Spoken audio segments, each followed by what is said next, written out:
Tiene hoy carta de ciudadanía, que es el error de comprensión culturalmente condicionado, que es un tema incluso que también lo comenta el profesor Zaffaroni, y dice que para el caso de Argentina, esto tiene carta de, como digo, de ciudadanía también, a partir de la reforma constitucional de 1994, porque se reconoce el derecho de las comunidades indígenas. Y para el caso de Ecuador está incluso previsto en la Constitución el non bis in idem, cuando atendiendo a los usos y costumbres, una persona que pertenece a una comunidad indígena es sometida a procesos dentro de la comunidad indígena y la comunidad indígena resuelve a veces llegar a un acuerdo reparatorio. A ver, puede ser que en la comunidad indígena se considere que el hecho de que el varón se lleve a la hembra un poco a los Pedro Picapiedra de los pelos es una suerte de rapto, y es una forma de contraer matrimonio. Depende del uso y costumbre de las comunidades. Pero lo que en la línea que hoy se señala, y sobre eso en Ecuador sí hay jurisprudencia de la Corte Constitucional, reconociendo el derecho a la diversidad cultural y reconociendo el derecho de las comunidades indígenas a superar, como yo digo, su conflicto. A algunos profesores míos, como el doctor Zavala, no le agradaba esta idea de que hubiese un estamento en nuestra sociedad que pudiese resolver mediante sus usos y costumbres. Pero en realidad el sistema nuestro termina expropiándole a la víctima el derecho al reclamo, y muchas veces se olvida de la víctima. La víctima puede ser la gran olvidada del sistema penal o la gran cenicienta, es cierto. En algún coloquio que yo mantenía con un antropólogo que se había formado en la UNAM de México, pero ecuatoriano, y yo hablaba un poco sobre las cárceles abiertas en la concepción que desarrolló el profesor Elías Neumann, argentino, en la tesis doctoral de Elías, que también fue mi amigo, cárceles abiertas, o prisión abierta. Y me decía este profesor ecuatoriano, me decía Tocayo, porque no era Alfonso, me decía: lo que usted acaba de mencionar lo tienen las comunidades indígenas. Y él explicaba y decía: las comunidades indígenas, a ver, allí como el antiguo juzgamiento en Grecia, en el Areópago, cada miembro de la tribu, que vendría a ser una suerte de miembro de la familia, es un voto. Se recibe la prueba de un hecho, de que hagan los testigos, y luego vota el concilio de la tribu. Y ellos resuelven de qué manera se va a sancionar.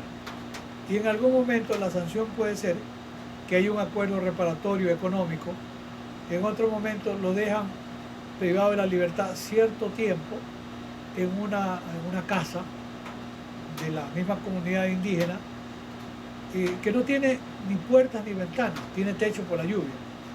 Y yo le preguntaba: ¿y qué pasa si se fuga? Si se fuga, los guerreros de la tribu lo persiguen y lo matan, porque él tenía que permanecer allí. Y la reparación puede ser más satisfactoria que lo que nosotros podríamos ofrecerle, sí. Comentaba el caso de un indígena, mata en borracho a otro indígena y deja viuda a la consorte y a los hijos huérfanos.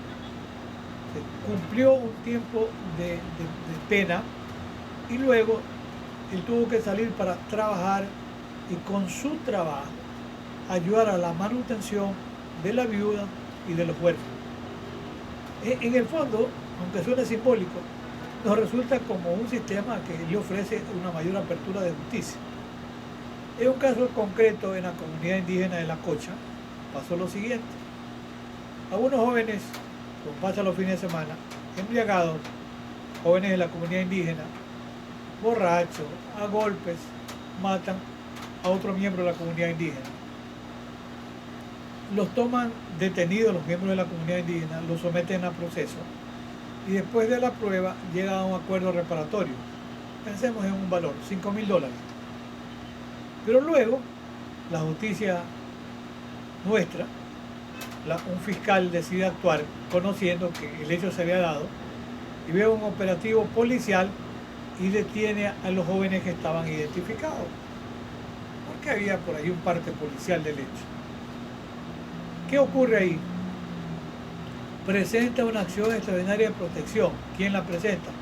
La presenta el hermano de la víctima, el hermano del fallecido, diciendo, llegamos a un acuerdo reparatorio y consecuentemente los victimarios de mi hermano tenían que cumplir con una indemnización.